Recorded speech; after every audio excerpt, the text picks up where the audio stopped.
Hello, my name is Levi, ADS1 student from Arendal.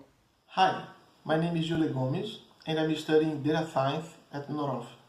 Hello everyone, my name is Jason, I'm an ADS1 student. I work with the team Agnitio vultus, and I started working on the actual prototype of our facial recognition project. There's a video to follow to show you how that was done. Through our research, we discovered 4 main points that forms the foundation of the system architecture for this project. One of the essential parts of the project is capturing and streaming video from a camera. Our tests show that the V2 camera module performed well given proper settings, especially at night with IR lighting. In order to increase performance, we use motion detection to trigger algorithms, alerts, and video capture. When motion detection is triggered, we use the saved footage to train our facial recognition algorithm. We use Apple's infrastructure for secure remote access and administration with HomeKit's UI. To conclude, our research and testing show that the Raspberry Pi is capable of running multiple Docker containers and stream video at the same time. And the most realistic and secure way to access the system remotely is to use HomeKit.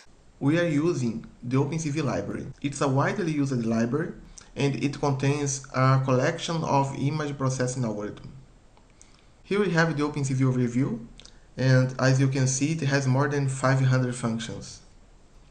The way that we are using the OpenCV library is divided in 3 phases.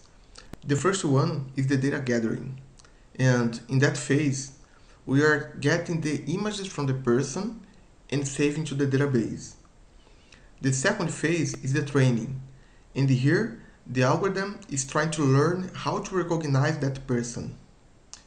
And finally, we have the third phase, where the algorithm already knows how to recognize that person. Yeah, so this is the back side of the door, and what we're looking at here is a Raspberry Pi in the top corner. This has a Raspberry Pi camera connected to it and a 40-pin breakout board connected down here. Using the 3.3 volts to feed one rail on this side, and the 5 volts to feed a second rail on this side. 3.3 volts is used to power the infrared lights by the camera to improve picture quality. 5 volts is feeding the servo and the display on the front. The display itself is using the serial connection on the Raspberry Pi, and the servo is using pulse width modulation on pin 18. The side-on view is the servo here, and here is the modification to the servo which connects to the spindle with inside the door lock. Up in the top you see the 2 infrared cameras, or infrared lights for the camera, which is here, Raspberry Pi's own camera. And here is a touchscreen display, which, as I mentioned earlier, is connected to the serial connection of the Raspberry Pi ports. And just some simple 3D printed holders for those items.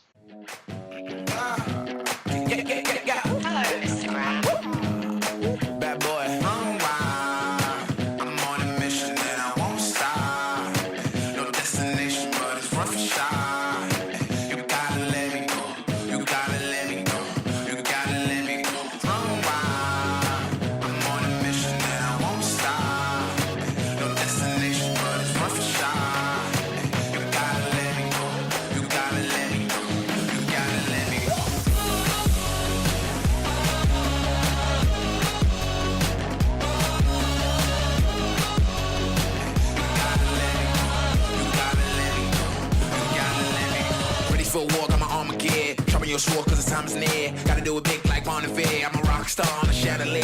Off the walls, yeah, I'm about to go crazy. For the beast, anybody that can tame me. What a thrill, what seems to amaze me. In the forest, the youth and the raven. Listen, I stop to the break of dawn. Shirts come around.